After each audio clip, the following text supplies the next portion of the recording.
All right, greetings, welcome back. We now have everything that we really wanted to assemble, put into our level, and we're more or less set to go. But before we close off, I wanted to make sure that we got a chance to put in some light mapping.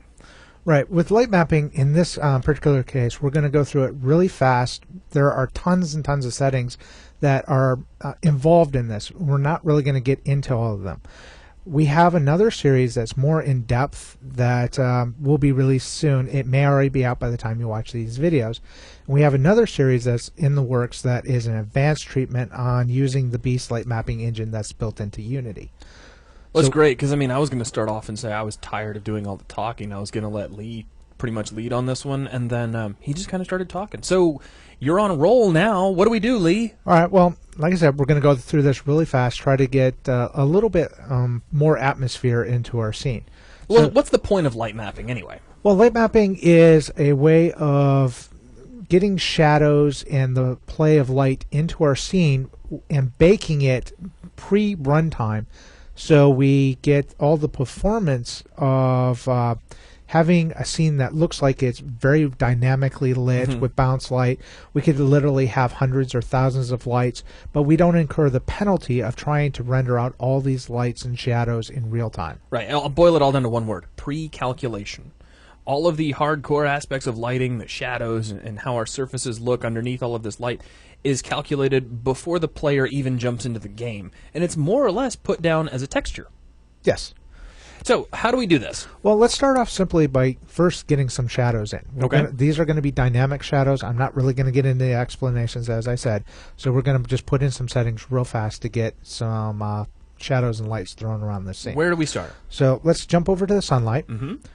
And that's over in our hierarchy view, so we'll click on the sunlight, and now what? All right, go to shadow type, and we're going to change it from no shadows to soft shadows. All right, I'm going over to the inspector, and about halfway down we see shadow type, currently set to no shadows, and we're going to set this to what? Soft shadows. Soft shadows, kablam. So as you can see, we've now got some shadows. Yeah. They're a bit intense for the overcast lighting that we're getting. And for being on snow, I don't think you'll ever see shadows that sharp on snow, because light tends to kind of diffuse through snow.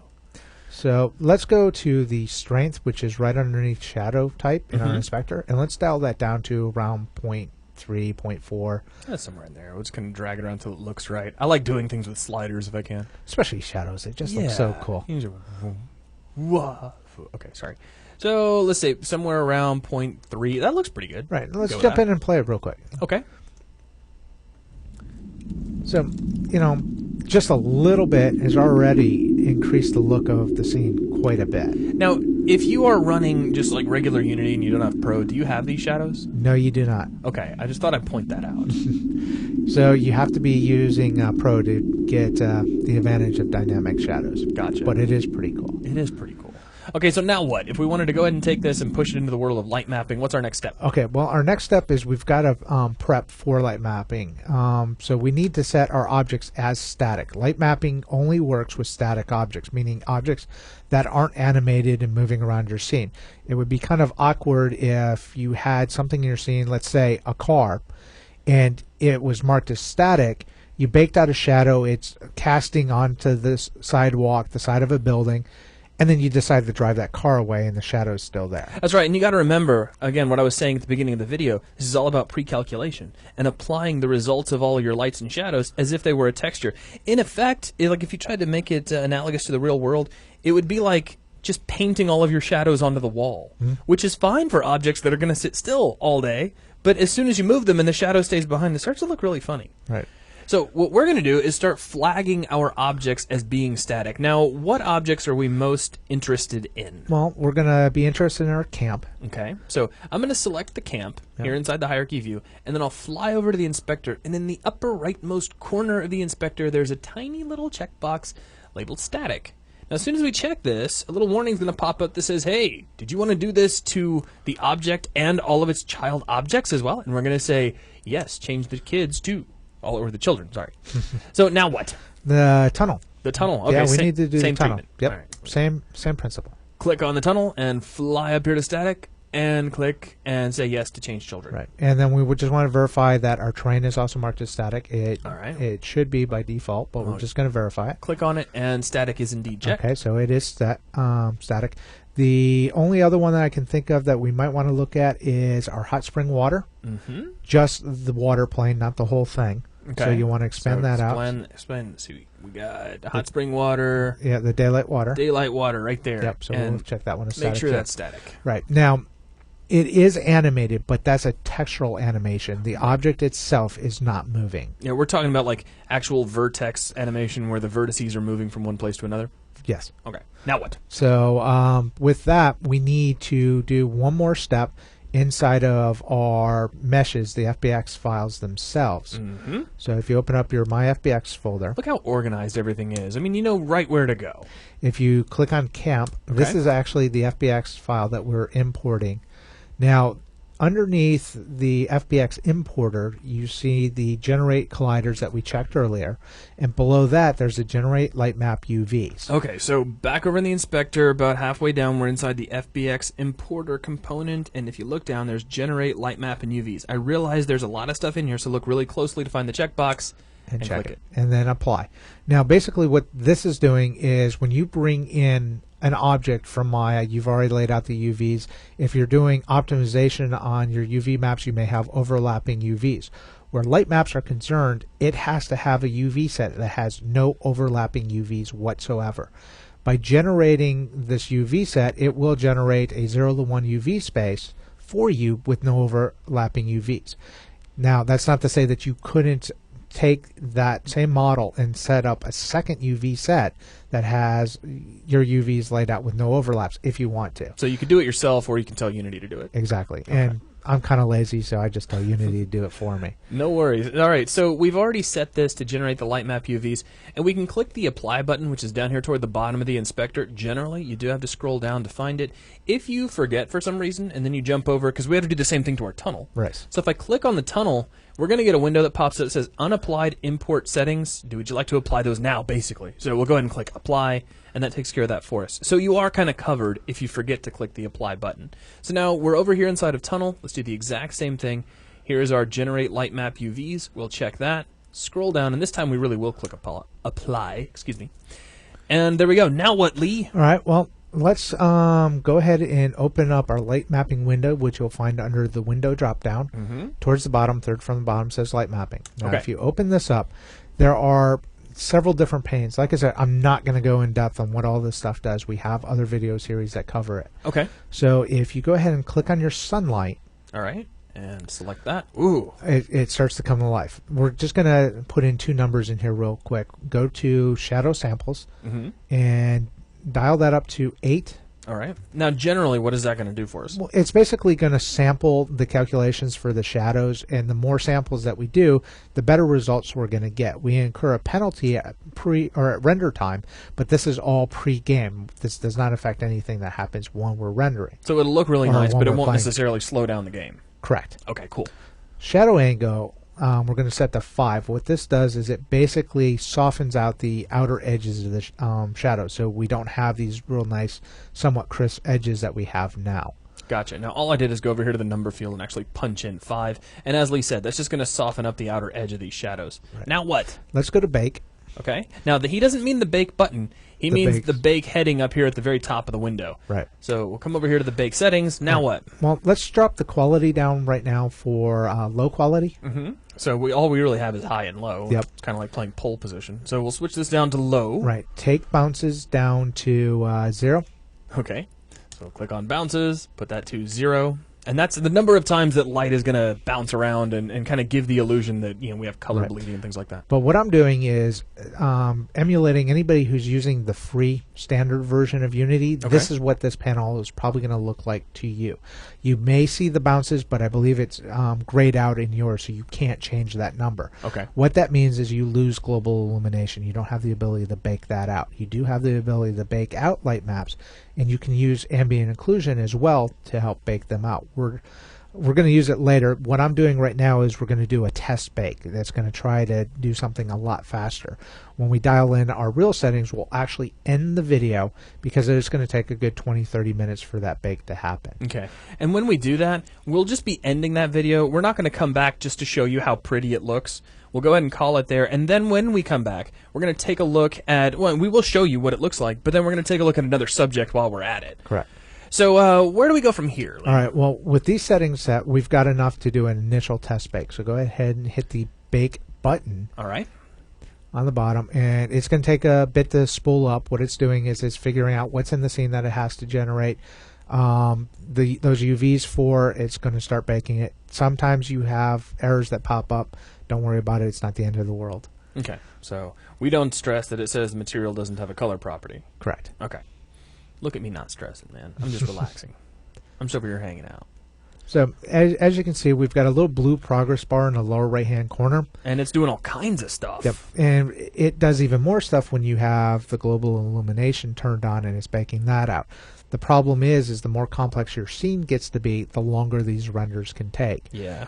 We have our test level for one of the projects that we've been recording that if you do the high resolution bakes, it literally takes about 7 to 8 hours to bake out. Yeah, it's one of those kind of things you do overnight. Yeah, so it's basically you hit bake and then you go to bed. Mm-hmm. But this is not something that you want to, add a tree, bake out a new light map, add another tree, bake out another light map. Exactly, which is where it becomes important to do things like test bakes to get a general idea of how things are going to look, and then start cranking up your quality settings from there.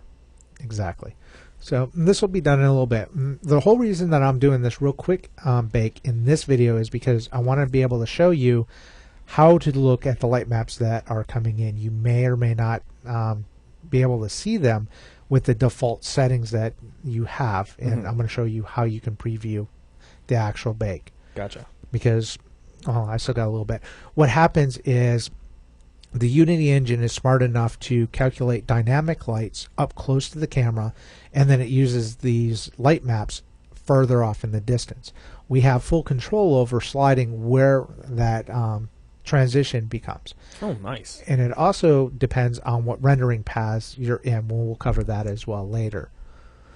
All right, so here we go. Yep, right now it's actually writing out these EXR files, which are actually the light maps themselves, and it's applying them to our materials. And so here we go. Yep. If you go ahead and move that window down off to the side. All right. Well, I can just slide it over here. Yep. All right. Now, if you look at our window, it's changed dramatically. Oh, yeah. Now, we also have this little previs panel called Light Map Display. Now, here's a trick that we can do. Go ahead and go back to our sunlight, which we've already got. So select, turn it off. Okay. Ooh. As you can see, we now have no lights in our scene, but it looks like we do still. And I'll kind of click that on and off. What we're losing is our vertex lighting when we turn that off. So that we're getting from our forward lighting path. Now, here's a trick that we can do. Go ahead and turn that off. Actually, turn it back on. Okay, it's back on. Okay, now see our shadow distance? Dial that down to 0. All right, that's here in the light map display. We'll take our shadow distance and push that to 0 and press enter. All right, so now go ahead and turn off our light map. Okay. So now we've got our no lights. Everything that we're doing is based off of our shadow distance. So if you slide the shadow distance and pull that away, we're not. Never mind. I know why we're not seeing anything. I didn't bake out GI. Otherwise, because global illumination gives us two different effects. We don't have bounce light, so we're not seeing that. Right. I was trying to figure out, and I was like, wait a minute. I'll bet we're not seeing any global illumination. But effects. if you turn our light back on, and we dial that in, what it would be doing is trading off between our global illumination, our near light map. This gets into more complex conversation again. Right. But basically, what we're showing is we've got our base light map.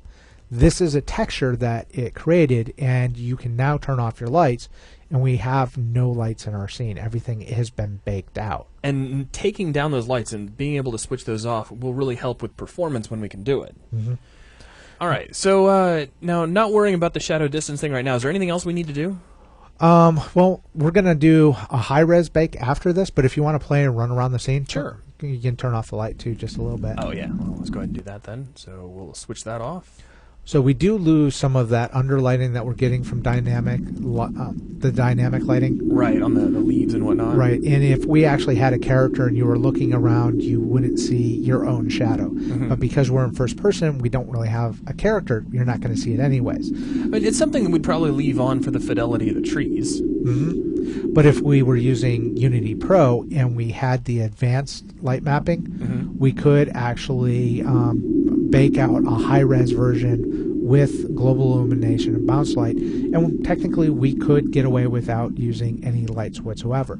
If we're really getting into it, and if we're using the deferred lighting path with lots of different lights, we can make this pop even more. So you would have really good looking lighting up close to the camera, and then we'd be completely relying on shadow maps or light maps in the distance. Nice. Which gives us a nice performance trade-off. All right, so let's set up to do our nice bake. All right, well, to do our nice bake, what we're going to do is go bring our light map panel back over. So go back under the window menu. Well, you've already got it open. Oh, I do. Yeah, I do. Yeah, it's hiding over here. Yep, Hello. so let's bring it back in. Actually, click on maps real quick. I just want to show what's going on. These are the maps that Beast decided that we needed it baked out and laid out all of our UVs for. This is actually where all of our shadows are coming from. Nice. So I just wanted you to see what is being baked out. So let's dial in some high res. Go ahead and go to quality. Okay. Change that to high.